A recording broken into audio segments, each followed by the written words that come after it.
Dieu nous a créés limités. On ne peut pas sauter du 7e étage et continuer de marcher. On ne peut pas, heu, sauter d'une falaise et puis il nous arrive rien. Nous avons des limites.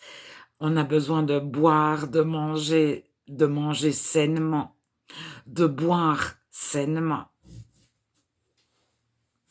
de l'eau qui est stagnante, ça il y a des germes, des bactéries, des champignons et cetera. Alors, s'il y avait pas tout ça, nous serions sans limite.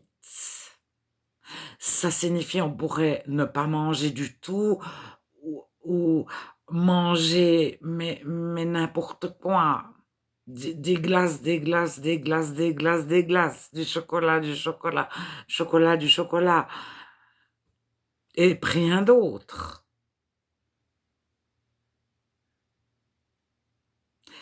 Alors, je fais cette vidéo pour remercier Dieu parce que pour m'apprendre mes limites. Parce que si on ne fait pas attention à notre santé, on tombe malade, on a des limites et je pose pour m'apprendre mes limites. Dieu a permis que des fois je sois malade, que je tombe sur le genou, parce que quand j'étais petite, je faisais du petit vélo, de la trottinette, je fonçais. Hem, je me souviens très bien que j'avais l'interdiction de descendre une grande route quand j'avais 4, 5 ans et je l'ai descendue, ouais, j'avais 7 ans, je pense, pour avoir un vélo, je sais pas. Et je suis tombée et je me suis ouvert le genou. J'ai eu des petits cailloux dans le genou, ça m'a fait très, très mal, mais j'avais rien de cassé, j'avais rien, mais j'avais très, très mal. Et j'ai compris que cette route était dangereuse et j'ai compris que je ne pouvais pas à ski, quand j'allais à ski, mais je suis encore ado, mais j'allais le plus vite que je pouvais, toujours, toujours, toujours. Sans prendre le temps de le but c'était aller vite, vite, vite, vite, vite et je suis des fois tombée, je me suis foulé l'épaule, il m'est rien arrivé. J'entends, de grave, mais j'avais l'épaule bloquée, la nuque bloquée pendant 2, 3 jours, j'étais un peu de coin et puis, je suis tombée, mais j'ai fait une chute. J'aurais pu me casser, mais avoir quelque chose de grave et je pense que comme j'étais casse-cou, ben, je suis tombée 2, 3 fois. Alors à ma conversion, peu après mes 20 ans, j'ai été instantanément guérie d'un tas de petites maladies. J'avais sur ce doigt entre 20 et 30 crevasses et j'en avais encore à d'autres doigts. J'étais l'eau, je ne pouvais pas toucher de l'eau. Tous les savons, j'avais des savons médicaux, pH neutre et cetera, sans parfum et cetera et j'ai passé des semaines avec des gants blancs de coton, avec une crème et le gant blanc et j'avais les gants blancs du matin jusqu'au soir. Ça veut dire qu'on a quelques crevasses, on ne peut rien faire. Je n'avais pas le cancer, je n'avais pas de leucémie, c'est la même chose, mais de choses graves, j'avais des petites crevasses de la peau. Mais je ne savais plus quelle crème, enfin mon médecin ne savait plus quelle r quelle, comment me traiter. Par voie orale, par antibiotiques, par et cetera, par comment faire? Alors j'ai eu plusieurs le rhume des foins, plutôt de la sinusite. beaucoup de sinusite. Le rhume des foins, je dois l'avoir eu une année. Mais des allergies, euh, j'ai été testée pour les allergies à je ne sais pas tout quoi, mais j'avais des sinusites chroniques. Je me foulais les chevilles constamment. Et tout ça, à moi, commerçant, mais c'est parti, mais instantanément, d'un jour à l'autre, j'ai été guérie, guérie. Je n'avais plus de rhume, je n'avais plus de maux de tête, j'avais plus jamais mal au ventre. Et à un moment donné, j'avais bien compris que Dieu m'avait guéri. Je savais pas quelle limite avoir.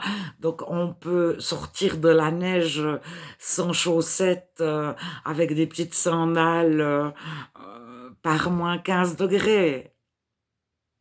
Non, j'exagère, je dis n'importe quoi. Mais j'ai eu une pneumonie. Et je me suis dit, tu vas pas chez le médecin, Dieu va te guérir. Et Dieu me l'a laissé. Et ça a été une bénédiction pour moi. Je venais de me convertir, je voulais être la meilleure des épouses, la meilleure des mères, la meilleure des chrétiennes, que on mange très très bien, que mon ménage soit tip-top tout le temps, que mes enfants soient élevés. J'étais très jeune. Donc j'avais mis toutes les barres très haut, il faut, je dois, etc. Et lorsqu'on a une pneumonie, comme j'ai eu, je ne sais pas si c'est tout le monde, avec des antibiotiques puissants, les 2 premières semaines, j'étais couchée. J'avais des forces pour me doucher, manger, et 1 heure pour faire quelque chose, mais une demi-heure. Qu'est-ce que je fais? Et j'ai appris. Dieu m'a permis d'apprendre les priorités. Si j'ai 1 heure, qu'est-ce que je fais de cette heure-là? Est-ce que c'est plus important de passer la poussière sur la télé? Alors, avec un petit peu de poussière, elle fonctionne. Elle va pas se mettre à fumer des joints quand elle sera grande.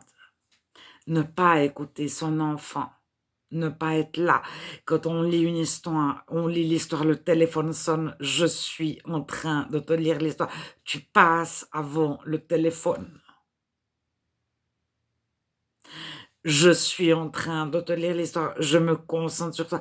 Les frères et sœurs passent après, parce que c'est ton histoire, c'est ton moment. Et l'enfant sent qu'on est absolument à 200% pour lui. C'est immensément important, cette histoire. On ne peut pas la louper. Il n'y a pas un jour où il y a quelque chose de plus important. Mais ça, je dis une histoire. Mais l'essentiel que j'ai trouvé, c'est que l'enfant sache qu'il était important, important à mes yeux, et que je l'aimais, que je l'aimais. Alors, aimer, ça veut pas dire être gentil, on peut aimer en étant ferme. On peut aimer et poser des limites. C'est très facile de poser des limites. Si on en pose une, on la tient, après les autres. Alors, après, c'est le nombre de limites, ça change d'une famille à l'autre. Mais c'est comment on en pose une première. Et si on la pose avec amour, mais avec une fermeté, mais tu ne passes pas cette limite. On a réussi avec une, de la paix. Ben après, on en pose une deuxième, une troisième, à volonté. Bon. Alors, je faisais cette vidéo pour remercier Dieu, parce que de temps en temps, je me sens